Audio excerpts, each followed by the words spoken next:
There are 8 levels of Doomsday bunkers. Level 1 is a guy with canned beans in a basement. Level 8 is a billionaire building an underground city so he can survive the apocalypse without losing access to a spa. Same fear, different budget. Let's start at the bottom. Level 1. The Panic Corner. Budget, $50 to $500. Level 1 is not a bunker, it is a shelf with confidence. This is the person who hears one bad news story, walks into his apartment, looks at 3 bottles of water, 2 candles, 1 flashlight, and says, "I think I'm ready." He is not ready. His entire survival plan depends on hope, denial, and the idea that the end of civilization will be politely over by Monday morning. He has canned beans, instant noodles, a power bank at 12%, and a radio he bought because the reviews said good for emergencies. He does not know how the radio works. The bunker is usually a basement, a garage corner, or the place under the stairs where old Christmas decorations go to die. No air filtration, no water system, no heating, no bathroom plan. Just vibes, and for the first 6 hours it feels heroic. He lights a candle, he eats 1 spoon of beans. He whispers, "This is how people survived before technology." Then nothing happens, and that is somehow worse. No explosion, no heroic mission, no dramatic survival montage. Just him, sitting in the dark, listening to the house make weird noises and realizing that beans are not a lifestyle. After 2 hours, the basement feels colder. After 4 hours, every shadow looks suspicious. After 6 hours, he discovers the most dangerous part of the apocalypse, having time to think. Still, there is something almost pure about level 1. It is cheap, it is stupid, but it is honest. This person is not trying to rebuild society underground. He is just trying to not die next to a washing machine, and honestly, respect. But after one night in the basement, he realizes something terrifying. The apocalypse does not come with heating, toilets, fresh air, or emotional support. So we move to Level 2. Level 2. The Suburban Survival Dad. Budget, $1,000 to $10,000. Level 2 is where panic becomes a hobby. This is the man who watched 3 survival videos at 2 a.m.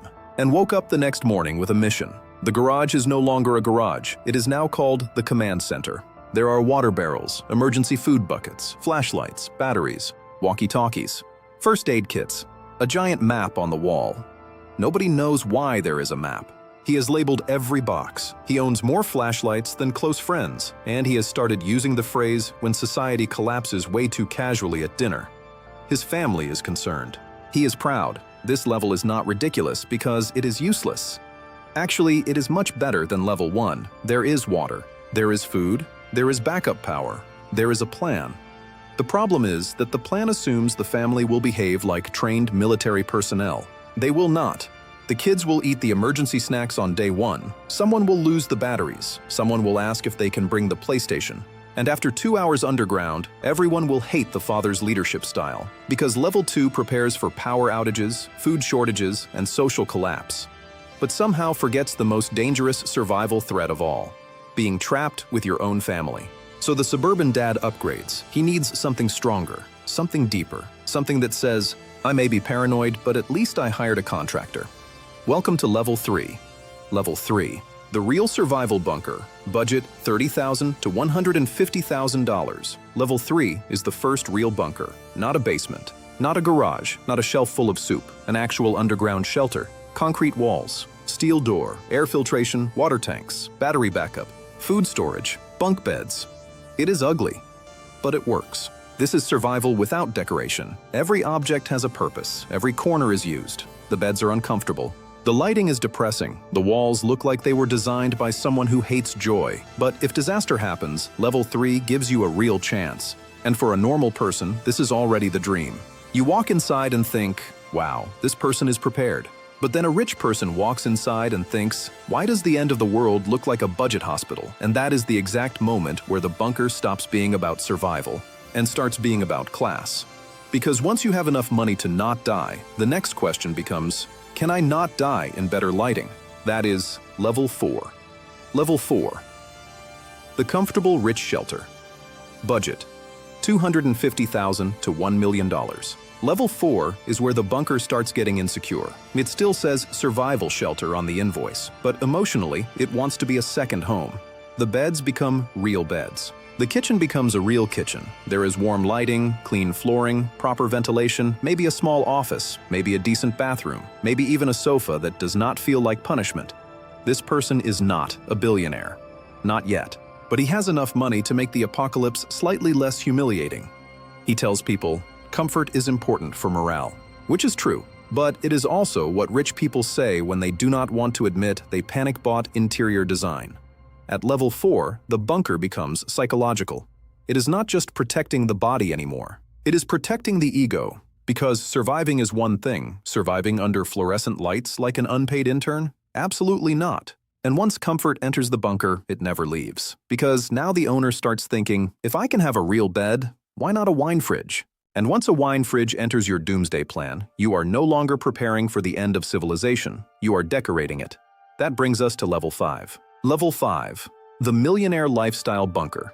Budget, $2 million to $10 million. Level 5 is where survival officially gets a lifestyle brand. Now the bunker has a gym, a cinema room, a wine cellar, a chef's kitchen, a game room, fake windows showing fake sunlight because the real sun is apparently too poor now. This is the kind of bunker where someone says, we wanted it to feel normal. But their version of normal includes a private theater under a mountain. At this level, the apocalypse is no longer an emergency. It is an inconvenience. The owner does not want to survive the end of the world. He wants to continue his routine with slightly more concrete.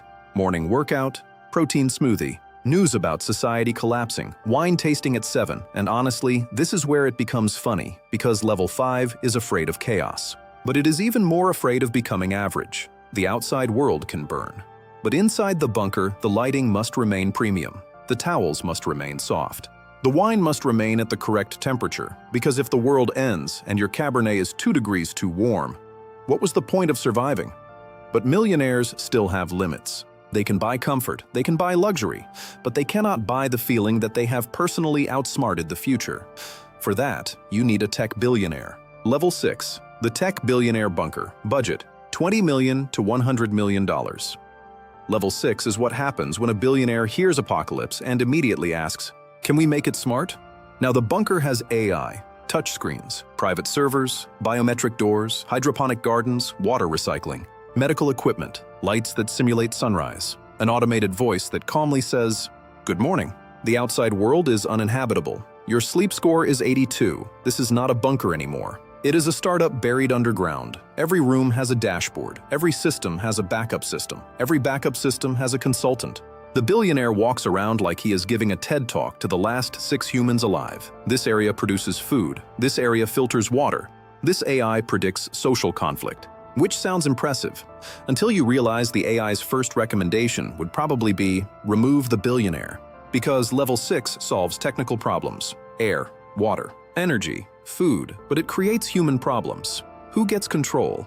Who gets access? Who decides who comes in? Who decides who gets kicked out? And this is where the bunker becomes darker. Because the richer the bunker gets, the less it looks like a shelter, and the more it looks like a private country with no elections. So naturally, the next level is not a bunker. It is a society. Level 7. The Elite Underground Village. Budget, $100 million to $500 million. Level 7 begins when one billionaire realizes something horrifying. Surviving alone would be boring, so he builds a village, underground apartments, medical center, schoolrooms, hydroponic farms, dining halls, security stations, staff quarters. Very nice staff quarters, of course, the kind of nice described by someone who will definitely not be sleeping there. At this level, rich people are no longer trying to escape the collapse of society. They are trying to recreate society underground, but with themselves still at the top. There is a chef, a doctor, an engineer, a teacher, a security team, a maintenance crew, basically all the people required to keep a billionaire alive, comfortable, and emotionally unchallenged. And that is the real joke. They did not build a bunker to survive the apocalypse. They built a tiny version of the old world where everyone still knows who owns the place. Same hierarchy, same status, same invisible workers, just deeper underground.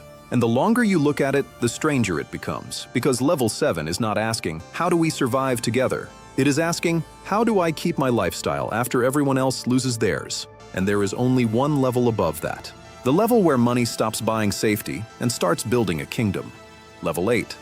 The Billionaire Fortress. Budget, $1 billion and up. Level 8 is the final form.